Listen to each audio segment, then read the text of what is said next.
to another episode of Inside the Recording Studio. I am Jody Whitesides, and with me as always is Mr. Chris Hellstrom. How are you today, Chris? I am doing great, Jody. How are you? I'm doing all right. We're finally getting the weather report here. Today is snow, and it's not supposed to rain again for a while, so that's a good thing because it snowed before, and then it rained a bunch, so it all went away, and now it's snowing again. That's enough for the weather report. Okay. Well, I'll just tell you that here in LA, I actually had to drive with my windshield wipers on yesterday, so it was chaos, I tell you. Chaos. Nice.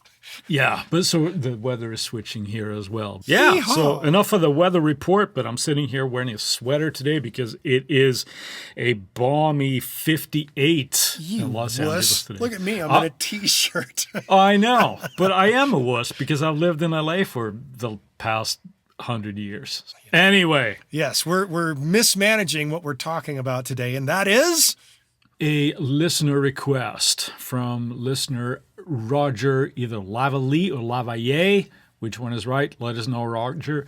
Roger had questions about project management and scheduling and things, so we're going to delve in a little bit deeper into that today.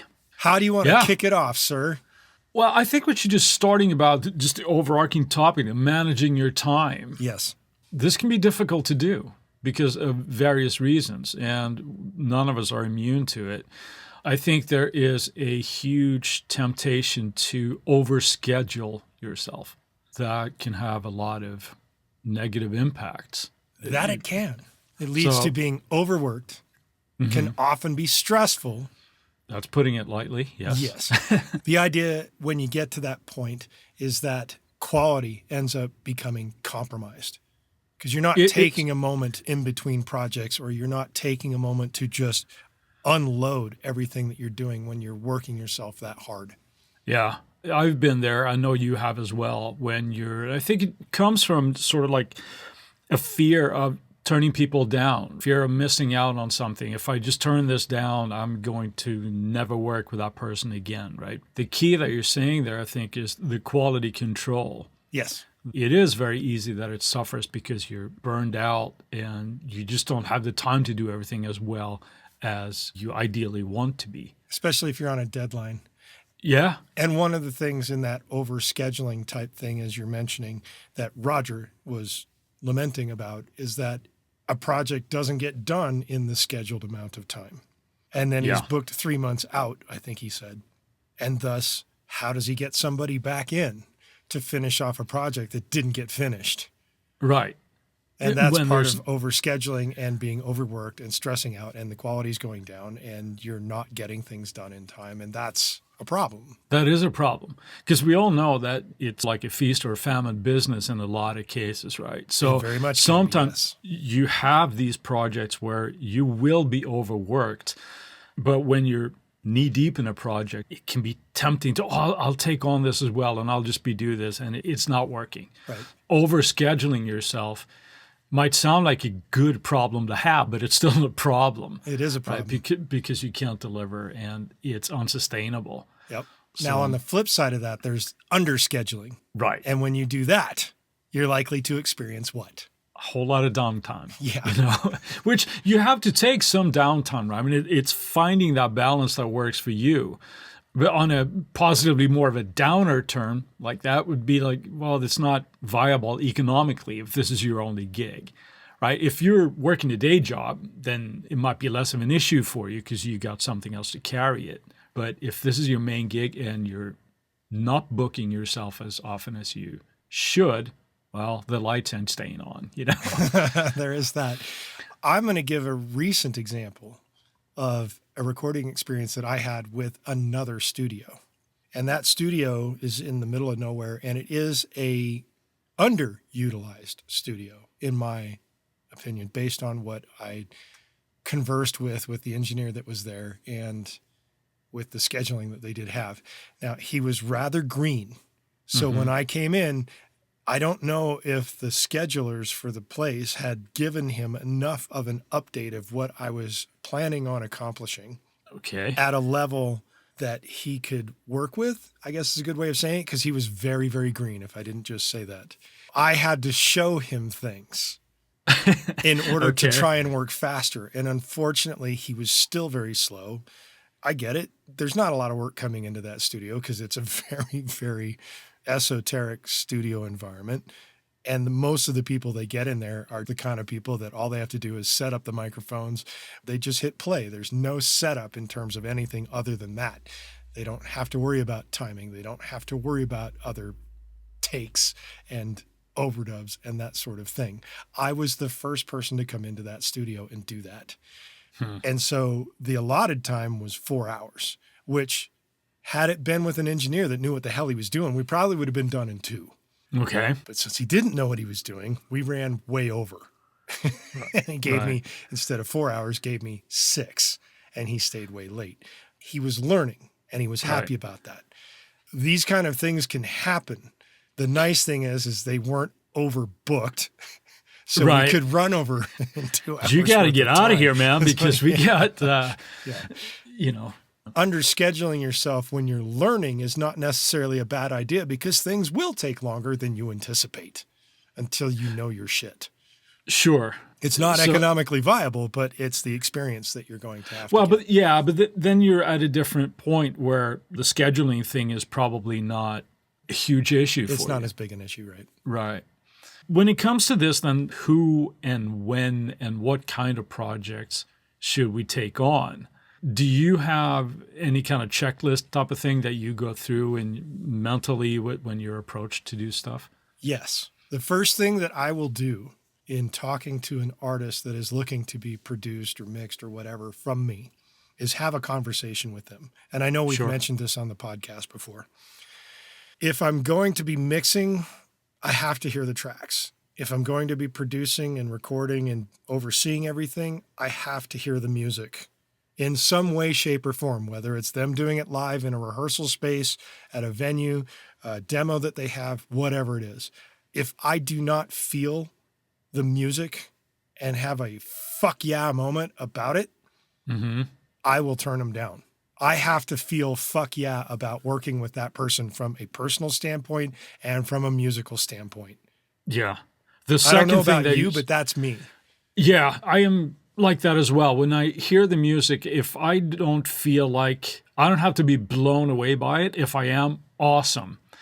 For me, I have to feel like I can contribute something to that and do something with it. Ideally, I'd like it, because that's the thing I'm trying to say is that fuck yeah moment is that I believe in this, whatever it is that's coming to me, and I believe I can add something to that to make it better. Yeah. No, I agree with that. And I think the second part that you said as well is equally important for me, at least. That's the people involved in the project. You're going to be dealing with these people a lot during the project. And if these are people that I don't enjoy hanging around or conversing with, I'm not going to do it. Why would I want to hang around with people that make me miserable? Right. You're hanging out with these people a lot. You're going to talk to them. And if they just bum you out and you're just not on the same wavelength, it's like, you know what? I don't think I'm the guy for you. That's another thing that I have on my checklist. The other one that I have and this could admittedly sound a little bit dicey, and we'll get into it later on why. Could this lead to other work that I want to be doing? Other opportunities here, like let's say that it could be trailer track that you're doing or for something else. Could there be additional work that could be beneficial for both parties? Right. Then that's a good thing. That's another check mark in the positive column, right? To be perfectly crass, what's the money like? That's not crass. That's realistic. Well, right. But it can be rough. It's like, hey, I'm a whore. Just pay me and I'll do it. If the first 3 are not there, it doesn't matter the kind of money to me. And I've kind of trained myself how to kind of think like that. Now, if somebody throws an obscene amount of money at it, then it's a one-off. I'll do that, But you're showing your moral standpoints right now. It can be seen like that, but it also is a business. Yeah, right? It is a business. Now, imagine if that money is less, but the music is awesome. It's really cool people, and I see that this could be a good working relationship going forward. then I'm That's a less decision worried to be about that. made. Right. That's purely case by case basis. But on the flip side, you talk about the money being obscene. Would you take Right. it if the music still sucks and the people are just toxic? No. The music I could handle, but if the people are just toxic, no, there's no amount of money that would make it worth it. No, it's not worth it. It's just a pain in the Because ass. it's just going to bum me out. It's going to bum my friends out. It's going to bum my family out because I'm going to be a miserable person to be around for the duration of that project. And I don't want that for anybody. Yeah, I agree. Yeah. I wouldn't. Do you want have to be a anything miserable else prick. that you like to look for? Because I think those are the big four for me. Well, they are the big four. And I Yeah. agree with the concept of it doesn't matter how much money is tossed at me if the people just suck. Yeah. Yeah, I won't do it. I've turned down good gigs. As Yeah. somebody recently reminded me, if I had a nickel for every gig you turned down, yeah. Yeah. Yeah. We have a mutual friend that told me he stopped taking on a certain amount of clientele because it was a miserable experience in his studio. He had people there that were carving into his board and stuff. It's like, It's why what? yeah, I'm not going to do that anymore. That's just crazy. I mean, but that can be a toxic thing. But that's something that I think we have to ask ourselves when we're taking on new projects as well, right? How much of this is hitting the mark? And again, is the scheduling right? Do I have room for it? The idea of scheduling and how long something will take is an experience thing. Yes. And you have to learn from your prior mistakes. If you're constantly having projects that are going longer than scheduled time, You're not scheduling enough time. exactly, you're not scheduling enough time and you need to change that. It depends also what they're doing in your studio. Are they doing everything? Are they coming in, they're tracking, editing, and they're mixing all in your place? Or are they tracking somewhere else and bringing you stuff to edit and then they're going somewhere else to mix? Or are they just mixing at your place? If you're doing the whole ball of wax, you need to have enough experience to know how long each thing's going to take. And this also goes to that concept of having the conversation with the musicians. One of the reasons why I like to see them live in their rehearsal or a live environment is to know how good those players are. Yeah. Because if those players are not very good, It's going to that's a take headache. longer. It's going to Yeah. take longer, and that's a headache Right. for me anyway. Yeah. And I've had more than one instance working with drummers who get really upset with me because their timing sucks. And I call them out on it. Well, who the fuck are you that you're telling me that my timing sucks? I've been playing drums forever to blah, blah, blah. And I was like, I don't care. Your timing sucks. And Right. no amount of how long or who, whatever you've done is going to change that. It's also a thing that where if you're working with people that and you go see them live or whatever, and they could be really, really good live. And once that red line is on and you're recording, some people get like that red light syndrome, right? Where I can't play in time and they get too inside their heads. Or whatever. Oh, that's easy to work with. That stuff I can do. Yeah, but that's another issue, right? But It is that's- an issue, but it's easy to get around. I have come Yeah. up with some rather interesting ways to get people to play in time when they can, depending on how they talk about their ability to play in time.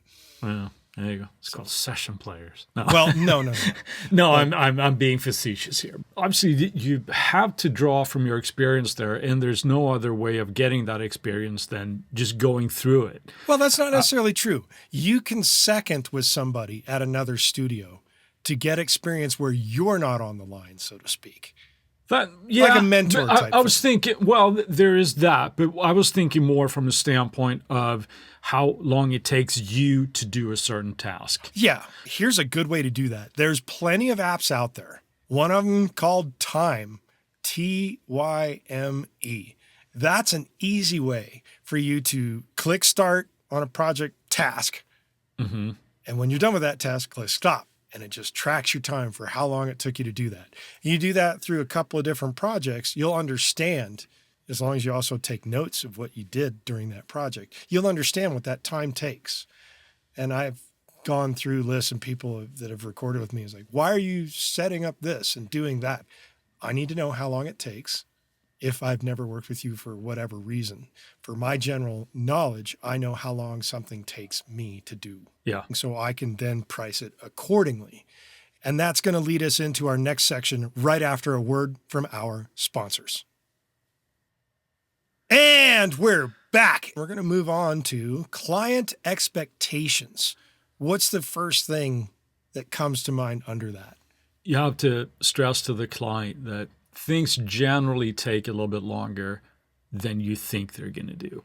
Generally? But yes. Yeah, I mean, I've seen a band, this is again during my days at MI, I was invited to a tracking session and all these fantastic players. They did backing tracks for, I think it was 12 tracks in, it was less than a day, right? And that, just witnessing that was like, holy hell. You're talking about top-notch players that can read down a chart and slam that shit out, though. Exactly. And that's a big difference, yes. There is a big difference. I find that client expectations can kind of fall into two camps or two issues, right? One is the time thing. Thankfully, I haven't had it so much, but you read about it all the time and people say, well, we'd like to track 10 songs in a day and can we please have a rough mix of every track by the time we go home? And, oh, by the way, we need to be out here by 9, you know? So... Right. And I don't know why people think that. I think people think it's, well, you know, the song is only 5 minutes long. If we have that, it shouldn't take us more than 2 hours to track these 10 songs. It's like, no, you're going to mess up. There's going to be setup time. There's going to be all of that kind of stuff. Well, there's also unrealistic expectations coming from interviews they've read or interviews they've watched where some old artist says, oh, well, we knocked all this stuff out in a day. And then it was the rough mix that ended up going out. Well, that's blind luck on your part, mister. Yeah. And then you're also comparing yourself to artists of that level that could bang that out, right? Sure. You always hear like, oh, the first Black Sabbath album was recorded in a day and mixed in another day, right? Yeah, but that was Black Sabbath and they were a well-oiled machine when they did it, you know? And at the same time, that production doesn't stand up today what you would want to do from a modern artist, unless you're doing something very similar. Very retro. But the idea of the expected time of knocking out 10, 12, 15 songs in a day, unless you are perfectly rehearsed, and then you have a studio that knows how to nail this stuff fast, this is unrealistic expectations, which falls into the next category of what you're talking about, or the camp of expected quality. Yeah. And then the idea is, what is the quality that you expect to come back to you? Right. Let's take the part where you're just doing the mixing. You're getting these tracks and that have been recorded by somebody else, presumably, or the band themselves, or whatever. But the quality of those tracks will obviously have a big impact on what the end result will be. Now, it sounds really, really obvious when you say it out loud, but some people have that expectation where, we recorded all of this in our garage, and it usually sounds great when we rehearse in there, right? Can you make it sound like the last Muse record or whatever? No, I can't. You know, we can definitely improve stuff, but that's where I think the unrealistic expectation of people have. Well, that you have all these tools, just make it happen. Sure. You were going to say something there, so go ahead. Well, it all comes down to the producer or the mix engineer or the studio that's working this thing to know what their skill set is to reach that goal that the band is looking for. Yeah. And if you don't have that and you're telling them that you do, you're being a fraud. That's a good way of saying it. There is that. If you do have that talent and the band doesn't, you have to be realistic in telling them this is going to be a lot more work than you think it will be. Yeah. And also, you said there as well, I think it's really important to keep in mind, it's like it's your skill set as well. It's not entirely up to just the quality of the tracks, right? That helps a lot. But if you don't yet have the experience or the skill set to polish these tracks, that's going to set the bar for what the outcome is going to be. Right. And knowing your skill set and how good you are at it is how you start to figure out what your time is actually worth to get these things done. Yeah. And that's sort of like the next thing here that we have to think, know what your time is worth. Right. And this can be a hard thing to figure out because there's more than one factor that goes into it. Obviously, how talented are you at doing what you do as a producer, Right. as a mix engineer, as a tracking editor, whatever. And then what's your market? How is the market around you related to that? Yeah. When we look too much at the market, I think that can be a recipe for disaster. Now, let me explain what I think here a little bit. It's not like you ignore what people around you are charging, but I think it's very easy here that we get to a race at the bottom type of a thing. Well, and that's the thing of like you fear that you're not going to get the work, so you charge less to get the work. Yes. And then somebody else comes along and charges less than you. And then another person, and it becomes a spiral race to the bottom is what you're trying to say. Exactly. When you're constantly undercutting yourself, and what ends up happening at that point is like you have a boatload of work, but you're not making any money, and all your time is used up. And you have nothing to kind of show. You burn out and you got nothing to show for it. Yes, right. Crazy busy. I work 7 days a week, but I'm still struggling to make ends meet. Sure. Right? That's not a good thing. And on the flip side of that, and this is a prime example of something that came back to me as a conversation from another producer in the area that I'm at. He was talking with about 4 or 5 other recording studio type guys who run studios or produce or record engineer type things.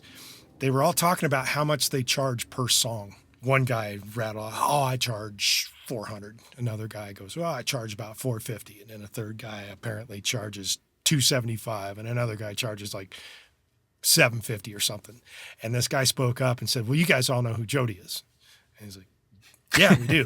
And of course, well, you want to know how much he charges? And of course, he tells them my price. And everybody goes, what? Because my price is substantially higher than the market around here. I do not try to get this market. Right. It's not my market. And so I don't take clients on, especially around here, unless I know they can handle the workload, and most of them can't. So I charge substantially more. And I think for a few of those guys, they decided, holy cow, I got to charge a bit more. Now, they still don't charge close to what I charge, but they did raise their prices. Good for them. Yeah. It can be difficult to talk about. I've done things where in my past I've said like, okay, I'm at this level in my skill set that I think is realistic. And this is what I want to perform a certain task. Like I have a set rate for when I do a mix for people.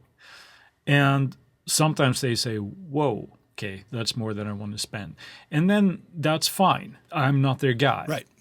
I don't want to work myself ragged and do all the things and do all the knowledge and the skill set that I have at this point in my experience.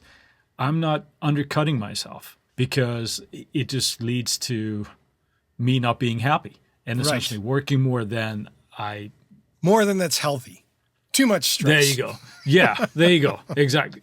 And it can be hard to say no to people. I had to do that when they go, well, can you do it for this? And I said, no, I'm sorry, I can't do that. And that goes back to your whole thing of like, well, if it's really super awesome and I really like the people, maybe I'll charge less. And if I don't, there's really no amount of money. And saying that and talking about the fact that I'm probably close to at least 3 times to 5 to 10 times more expensive than people around here is that I got contacted by an artist who was trying to get a price out of me, and I didn't know why. And then I just named off some ridiculous number. And I now know why. It was because they were trying to get a lawsuit happening against another producer in the area. And then I got subpoenaed. And it was like, I told the lawyer, I said, it's not going to go well for you on this stand if you subpoena me, because I wouldn't work with your artist. Once I found out who it was, how terrible they were, I said, I would have never taken the job in the first place. And I will say that on the stand. Yeah. Fortunately, that settled out of court and I didn't have to be brought in. Yeah. See, when we get into this and we talk about pricing and stuff, it can sound, I think, really either cynical or crass or self-indulgent. But I think the bottom line here, you want to do good work. That's not cynical, crass, or self-indulgent. I'm sorry. That's just right. But we have to set these standards for ourselves and what we think. And here again, it comes to your honesty, right? If you're just starting out, you have to set a lower rate because you're learning and you're doing things, but it's not to sell yourself short in setting what your time is worth for what you can deliver. And this goes along with the expectations. One thing that it's a great saying that I want to bring up here.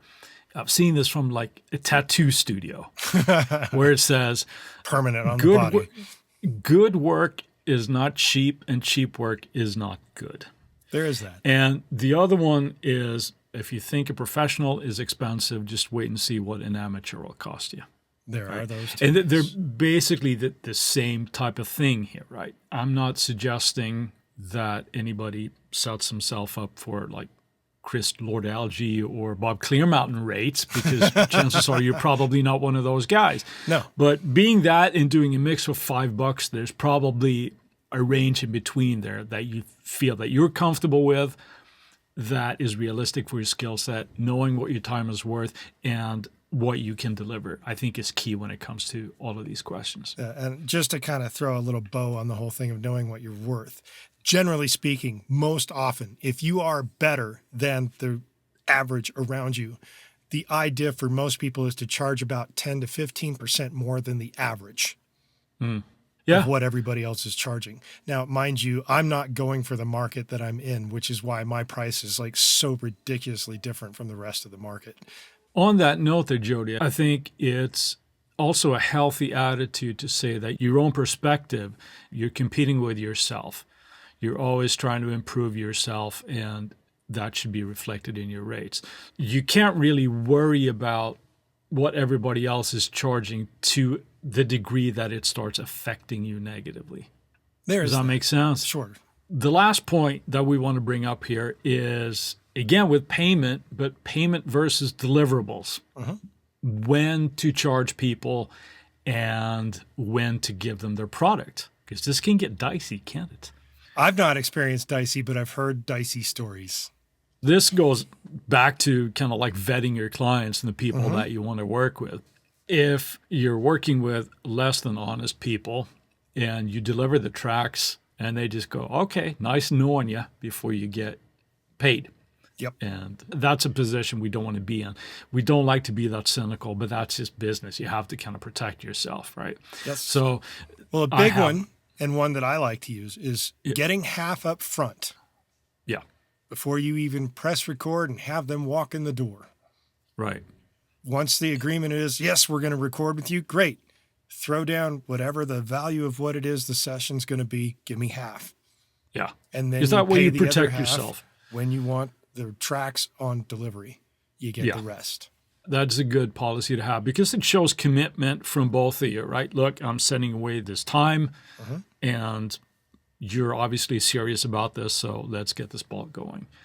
That is a good thing. Now, if you're in the position that you have a manager that kind of takes care of all this for you, then why are you listening to this episode? Right. Yeah, it's probably less of an issue for you. We have to consider all these things when we take on projects and how to deal with them. And it's just eliminating headaches.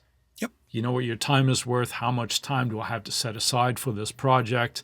And I think ultimately all of this will help with the scheduling when we're doing that. Yes. You have a saying that you at least was one of the people that I heard say this first. Okay. You know, kind of like a thing when it comes to these projects. So what was that saying?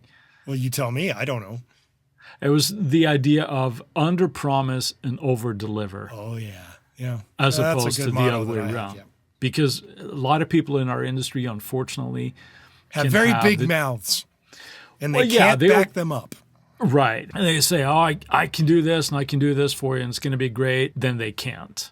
Right. And that's the kind of stuff that gives this industry a bad name when people do that. Make sure that you underpromise and you over-deliver on what it is that you do, man. And charge appropriately for that. There you go. All right, we're moving on to our variety finds. Chris, what have you got for us today? I knew about this product from the past, but this week I actually have some personal experience with it. Uh-oh. Wink, wink, because you're kind of involved in this one. Yeah, Native Instruments, the Cremona Quartet. Ooh, yes.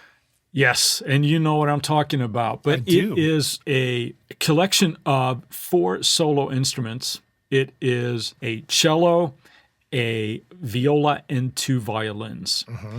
And they sound absolutely amazing. These are instruments from museum pieces, old Stradivari and things, and they sound absolutely unbelievable. I knew they would, but I hadn't worked with them until this week because I got some tracks. Myself included, yep. Yep.